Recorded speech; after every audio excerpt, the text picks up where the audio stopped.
Hello, xin chào tất cả các bạn đã quay trở lại với kênh của Văn Hóng Lazada. Và hôm nay mình có một cái sản phẩm từ Lazada muốn giới thiệu các bạn, đó chính là cái chiếc tai nghe H32 này. Hôm nay chúng ta cùng review về cái sản phẩm này xem như thế nào.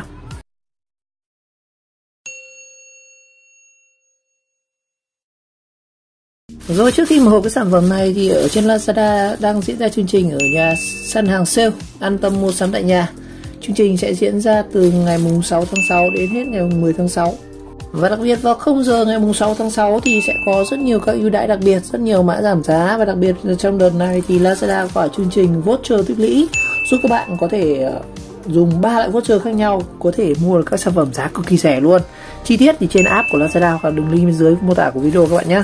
Rồi, và mình đang cầm trên tay đó là chiếc tai nghe Bluetooth chuyên cho các game di động như PUBG, Rule of Service, Free Fire.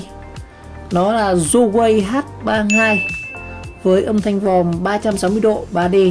Và cái sản phẩm này đang được bán trên Lazada với giá là 385.000 đồng. Và trong suốt chương trình sale ngày 6 đến ngày 10 tháng 6 thì sản phẩm này giảm giá xuống còn 350.000 đồng thôi. Và đặc biệt thì nó cũng có những cái mã giảm giá nếu các bạn sưu tập được thì cái sản phẩm này giá có thể lên tới là chỉ có 300.000 đồng thôi, cực kỳ rẻ. Chi tiết về sản phẩm có bên dưới phần mô tả video. Bây giờ mình sẽ mở hộp và review về cái sản phẩm này. Ở đây thì mình là một cái sản phẩm được tặng nên không có vỏ hộp của Lazada và chỉ có nguyên. Chúng ta sẽ có một cái này. Nhìn thì rất giống là một cái đĩa trò chơi của PS4, nhìn cũng rất gaming luôn. Sản phẩm Huawei H32 với âm thanh Smart Voice Control, điều khiển thông minh bằng giọng nói, Bluetooth. Hộp ngoài rất đẹp, ở trên này chúng ta sẽ có một cái tem cào chính hãng này, nhìn rất là xịn sò luôn. Huawei Bluetooth. Rồi, mở hộp ra thì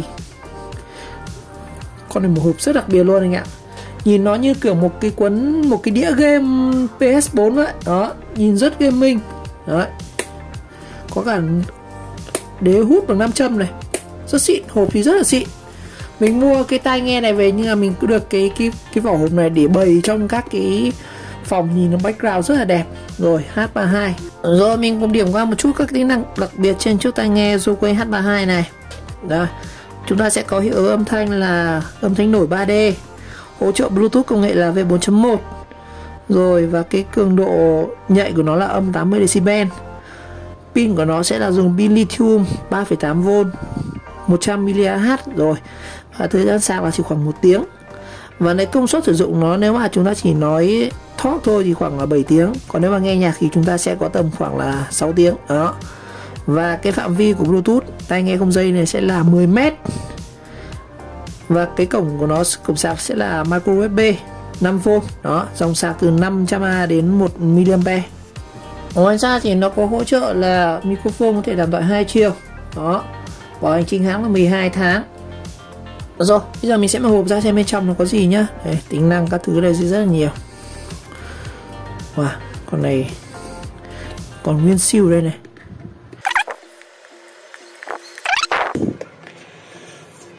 Rồi, rạch ra là chúng ta sẽ có em tai nghe này. Có một cái tem gì đây? Đây, tai nghe này. Và trong nó là một cái đế mút nhá. Hộp rất đẹp. Nhận hộp của con này đẹp thật. Rồi, nói phải ra đây.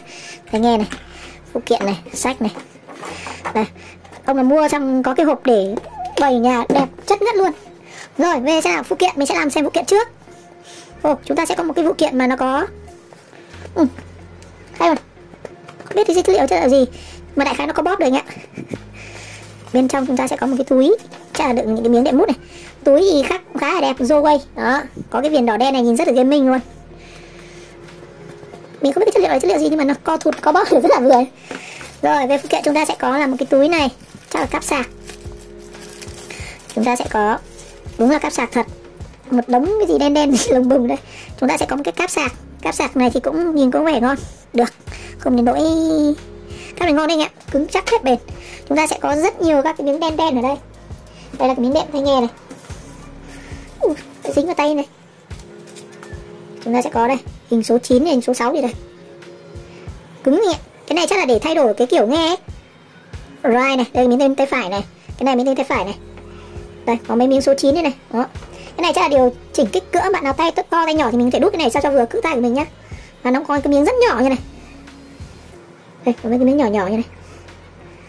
Nếu tại sao cái này chỉ có một cái không con? Tôi kiểm lại này. Đôi này, đôi này, đôi này. Cái này có đúng một cái. Rồi, đi về chi tiết em tai nghe. Rồi. Công nhận hộp chất thật.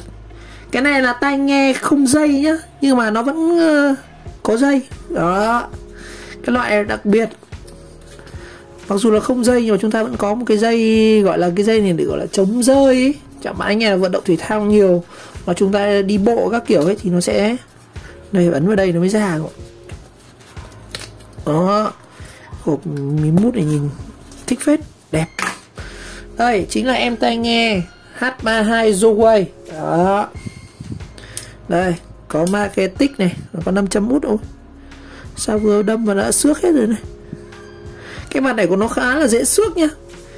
Mình vừa mở chưa làm gì đã thấy nó xước rồi. Đây chúng ta sẽ có hai cái củ bên này, và một bên sẽ có là logo của Zoway, một bên là sẽ có các cái phím bấm tăng giảm âm lượng. Phím này chắc là phím để nghe thoại này, và cái cổng để sạc đây, cổng micro USB nhỏ. Con này thì không biết pin thì nó nằm ở trong tai nghe hay nó nằm ở những cái cục này mình cũng không rõ nữa.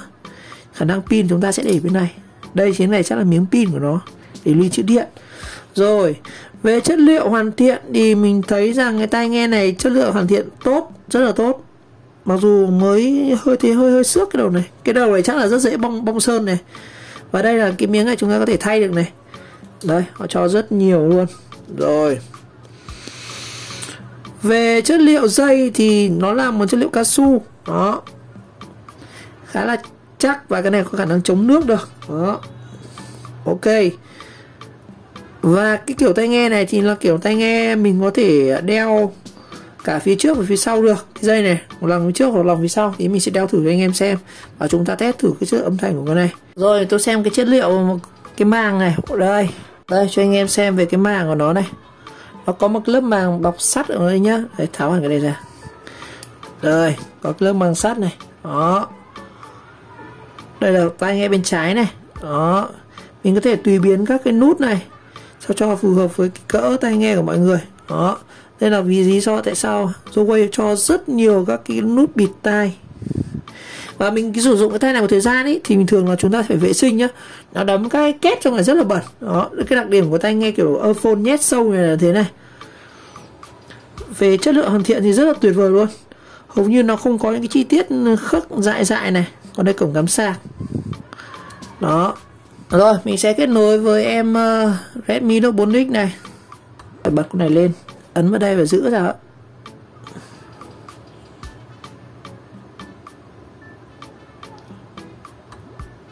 Đây nó lên đèn nhấp nháy này.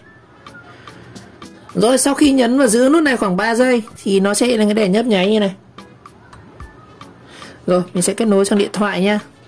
Đây nó chính là Zoway H32 3D1. Rồi connect sang được rồi. Thì mình sẽ nghe thử nhá. Đây trên này là còn cũng đống sách này hướng dẫn sử dụng này. Cái sách này thì có cả tiếng Anh nhá. Đây chúng ta sẽ có sách bằng tiếng Anh. Một bên là tiếng tung khở và bên ngoài thì sẽ là tiếng Anh. Tất nhiên rồi tai nghe đến từ tai nghe Trung Quốc nên chắc chắn nó phải có sách hướng dẫn bằng tiếng Trung Quốc. Đây các thông số này. Cái này như lúc ấy mình vừa giới thiệu thôi. Đó. Ở đây nó có cái đèn gọi là đèn, các đèn nhấp nháy của nó sẽ báo hiện lên là những cái trạng thái của cái này này. Anh nghe nhìn cái mặt đèn đây nhá. Rồi nó sẽ có rất nhiều màu. Đó, như là màu đỏ nó báo là tình trạng chưa có thể ghép nối được này. Nếu mà kết nối được thì nó sẽ ra là cái blue, màu xanh da trời. Đó, với cái ánh chớp nhẹ. Nếu mà nghe nhạc thì nó sẽ là cái chế độ và vẫn là ánh chớp nhẹ. Đó. Còn nếu các bạn sạc thì nó sẽ lên màu đỏ. Đó. Sạc xong thì nó sẽ chuyển sang từ đèn đỏ chuyển sang đèn màu xanh. Còn báo hết pin thì nó sẽ là báo cái đèn màu đỏ nhấp nháy. Và bây giờ mình sẽ đeo thử cái tai nghe này xem trông nó đeo ở trong nó thể thao như nào. Đây. Bên này sẽ là bên right bên phải này. Mình sẽ tải bạn cái cảm giác mà đeo như nào. Đầu tiên nhét vào tai thì đeo vào như kiểu đi bơi, chả nghe gì ngoài luôn. Nó bít rất kín lỗ tai luôn. hầu như là không nghe cái tiếng bên ngoài luôn, đeo như kiểu mình cách âm luôn đấy. Đó. Rồi với cái kiểu dây này thì các bạn có thể vòng đằng trước như này hay là vòng đằng sau như này. Đó, hai kiểu. Ông nào thích vòng bên này trước hoặc là vòng đằng sau thì tùy, nhưng mà thường mọi người hay nhắc đằng sau này. Thì cái dây này có tác dụng là khi mình vận động mạnh, mình có bị văng cái tai nghe thì nó vẫn thòng lòng trên dây này, và cái dây này nó có hai cái đầu này, nó có magnetic này, sẽ nó thành cái dây này, các bạn chẳng bao giờ sợ mất. Mà bình thường nếu mà các bạn không đeo, các bạn để như này nhìn nó cũng rất là thể thao. Rồi bây giờ mình sẽ nghe thử cái chất lượng âm thanh nó như nào. Đó, mở bài.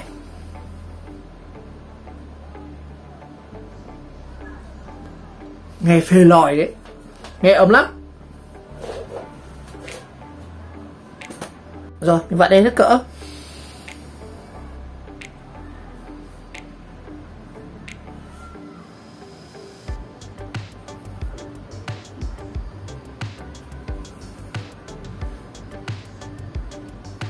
Nghe xuống cực,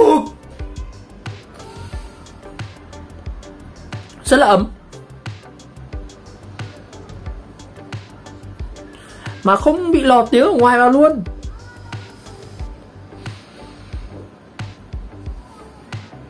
Hay lắm.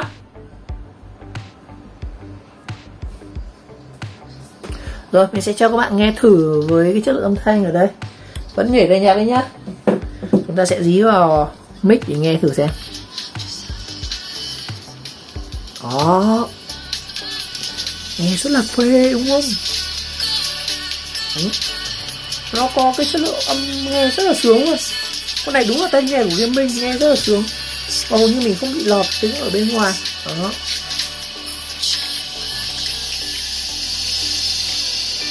Ngon. Thử một bài khác. Chúng ta thử một bài khác nha. Thử bài này nó màu sắc nó đẹp tí, bài kia khó nghe quá.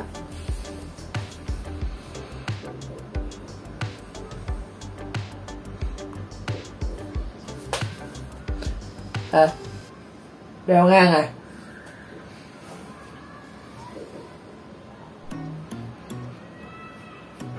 Hay lắm. Và với tiêu lượng của nó sử dụng lên tới là 6 tiếng đồng hồ thì bé xẻ nhẹ luôn. Anh em cứ dùng hết 6 tiếng chúng ta lại sạc một lần, và thời gian sạc chỉ có 1 tiếng thôi. Đây, cho các em thử nghe thử bài này xem nào. Nghe cuốn lắm. Đó. Hay không? Đó. Để sát mic cho mọi người nghe rõ cái chất lượng âm của mình ở trên gió.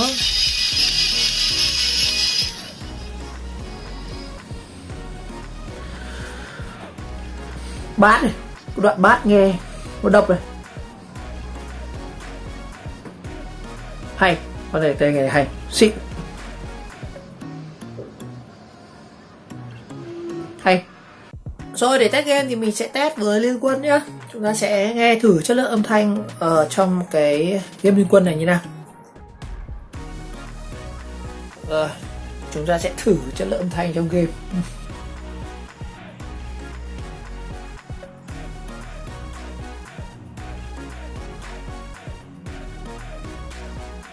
Ui, nghe hay vãi. Thử ăn con bùa xanh như nào.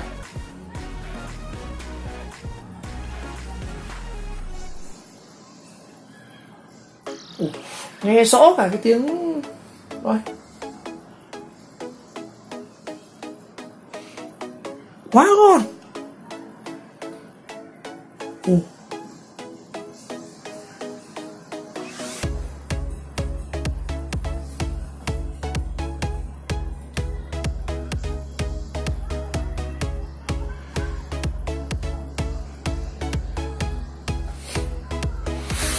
Hay vãi. Rồi tổng kết lại với em tai nghe Huawei H32, chúng ta sẽ có một cái sản phẩm rất là tuyệt vời. Con này nghe game thì rất là phê luôn anh em. Nhưng mà mình thấy nó có một cái đặc điểm và cũng cái nhược điểm mà mình thấy nó riêng cái dòng tai nghe mà không dây mà lại có cái dây như này thì đeo rất nhiều người kêu là đeo giống người khiếm thính. Thực ra thì đây là cái kiểu tai nghe nó vậy anh em. Thì nó để như này thì chúng ta mới có cái để đựng pin này, bên này là cái lõi pin của nó này. Nhưng bù lại cái thiết kế cái tay này thì nó rất đẹp, có cái màu đỏ đen này rất là gaming luôn đó. Và phụ kiện thì đi kèm cũng khá là nhiều đây, rất nhiều cỡ tai để dành cho bạn nào tay to, tay nhỏ, tay trâu, tay thỏ, các thứ, tay bé. Và cái thời lượng sử dụng của nó 6 tiếng và có âm thanh 3D này, rất nhiều tính năng.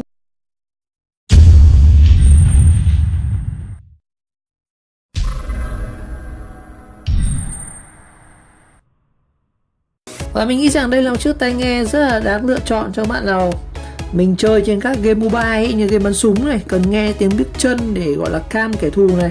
Và có một cái hộp rồi có thể bày trong phòng khách rất là đẹp, rất nhiều phụ kiện. Rồi một lần nữa cảm ơn các bạn đã theo dõi video clip, và nếu thấy video hay mình nhớ các bạn nhớ like, subscribe ủng kênh và chờ đón các video tiếp theo. Và đừng quên chương trình ở nhà săn sale an tâm mua sắm tại Lazada diễn ra vào ngày 6 tháng 6. Một lần nữa cảm ơn các bạn đã theo dõi video clip.